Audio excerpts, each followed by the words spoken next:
How do we talk about this? How do we share this information? There was a very powerful story that popped up this week in the Chronicle Herald, and some staggering numbers. 10 Canadians will take their own lives today and tomorrow and the next day. Saying these are folks involved with mental health, that it's a hidden crisis of suicide in our country, and it's a problem. It's a situation here in Nova Scotia. They say the real tragedy is that many of these are preventable. In fact, we heard Cape Breton community of Eskasoni had, 2 young people take their own lives, dying by suicide. But if you look, there have been many stories over the many years about this, and are we any closer to perhaps finding a way to have this conversation without making it worse? Dr. Simon Sherry is a clinical psychologist. He's a professor in the Department of Psychology and Neuroscience at Dalhousie University. Suicide epidemic. Are we in a crisis, Dr. Sherry? First of all, Sheldon, thank you for having me on to discuss this stark and important issue. And I think, yes, crisis is a relevant word here. But unlike other crises that might afflict the population in terms of its health, we have definite, immediately actionable solutions to the problems that face Nova Scotians and particular populations within our province. You know, and I struggle sometimes as to how to approach these conversations, how to take on these topics. I don't know if you saw, you and I spoke about Anthony Bourdain and his death, his recent death. Recently, CNN had started showing some of the episodes that they hadn't, some of the last ones he'd filmed. And, you know, I'm looking at images of Anthony Bourdain, and he looks tired. He looks like there's a lot on his mind. It looks like a man who's obviously struggling. Is it appropriate, is it fair to say, you know, that sometimes it shows when people are headed down a path? I think absolutely it shows. We know that when it comes to dying by suicide, more than 90% of individuals will have some sort of serious diagnosable mental health problem. And the most common problem, which will characterize at least 60% of people who die by suicide, is depression. And depression is something you feel on the inside, but also wear on the outside. You know, and that's what struck me about the image of this man was that, you know, people were saying it was such a surprise. And I know that there are some of the guidelines about reporting on suicide steer you away from, you know, some comments that I'm not going to add to this conversation right now. But, you know, how what appears to be, you know, a life that's to be envious of, if you know where I'm going with this. But we don't really know. Is it fair enough just to say, okay, if you need mental health, speak up, and if your mental health is in crisis, just, you know, reach out? I don't imagine that that's the mind space people are in at the time. Speaking up and reaching out is certainly part of this, but we also need to provide resources so that when you speak up and when you reach out, our system is adequately prepared to handle someone who is suicidal. Identification of someone at risk for suicide is certainly vitally important to this, but there are other key steps that seem to be clearly lacking in our province's suicide prevention strategy. Beyond identification, you need to identify a care plan for somebody who's suicidal, and that care plan should include connecting them to interventions that are known to work in terms of reducing their mental health problem and or reducing their suicide. And we really have to help people as they move across a system that is often overburdened, overworked, and underfunded, because we know that people fall through the cracks as they make a transition from an ER room to outpatient mental health, for example. Dr. Simon Sherry is here, a clinical psychologist, a professor in Department of Psychology and Neuroscience at Dal. You were talking about a plan or a strategy. Does the province have one? Is it public?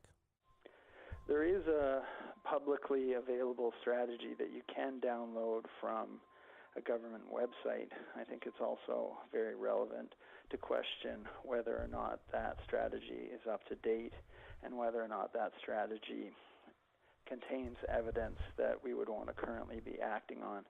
That strategy is now based on evidence that's several decades old, And one reason we can speak with optimism about reducing the suicide rate in our province is that there's now an accumulated evidence base that suggests there are strategies to prevent and reduce suicide that work. The other thing that's clearly lacking in our current suicide prevention strategy is funds that have been specifically earmarked to achieve certain actions by certain dates. And it's really that sort of a concrete, doable strategy we need to move this forward.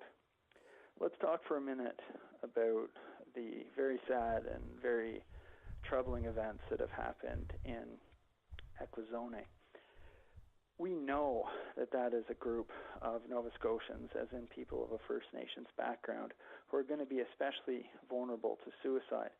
Across Canada, the rate of suicide among First Nations youth is about 126 per 100,000.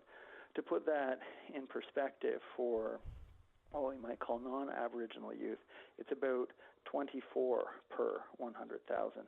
So that's a massively different rate. We know that our First Nations youth are maybe 5, as many as 7 times more likely to die by suicide.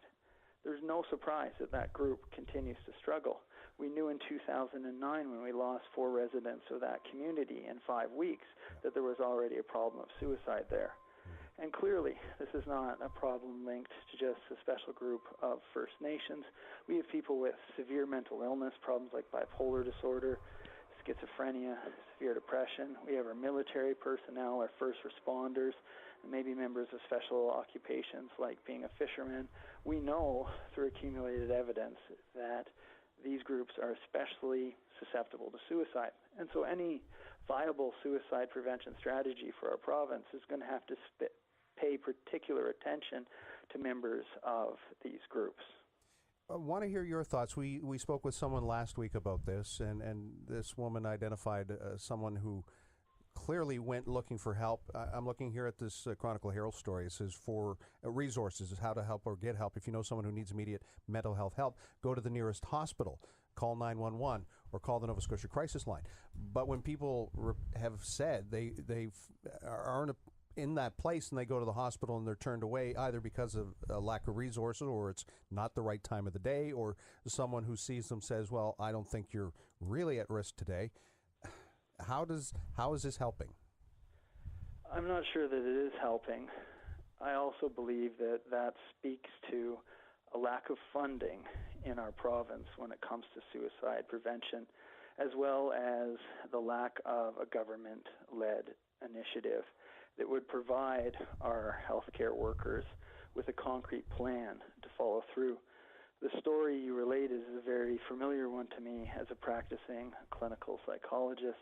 Too often, because our healthcare system, especially our mental health care system, is overworked and overburdened, we're not following people closely and appropriately after they've been identified as suicidal.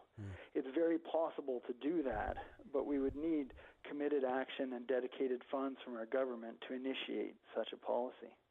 Well, I know you've asked for perhaps a better plan forward and to create a coordinated strategy to deal with the rates, something perhaps we could take up on another show.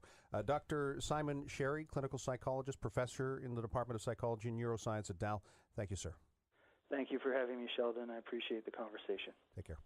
And as mentioned, if you are in crisis and you're looking for support, in spite of what I just said, there's a toll-free line. That's not passive at all. That's active. If you're listening and you want help, there are others who will listen and offer help at these toll-free lines, 902-429-8167. A website, that's much more of a passive thing. It's waiting for you to click on it. There's a kids' help phone. There's Crisis Service Canada.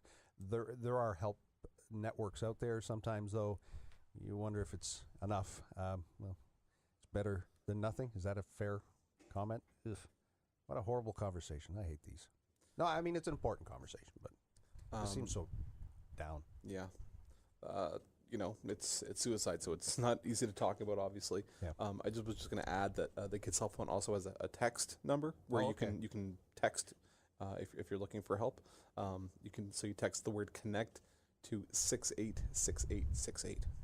And that's probably a very that is an important thing to say. And I think if it's somewhat anonymous, you just have to text it, and then maybe the phone will ring. I think that's good. Yeah, I remember seeing that pop up in my Twitter timeline at some point. I took note just because it's good to know. It's a different way to reach out for sure. Absolutely.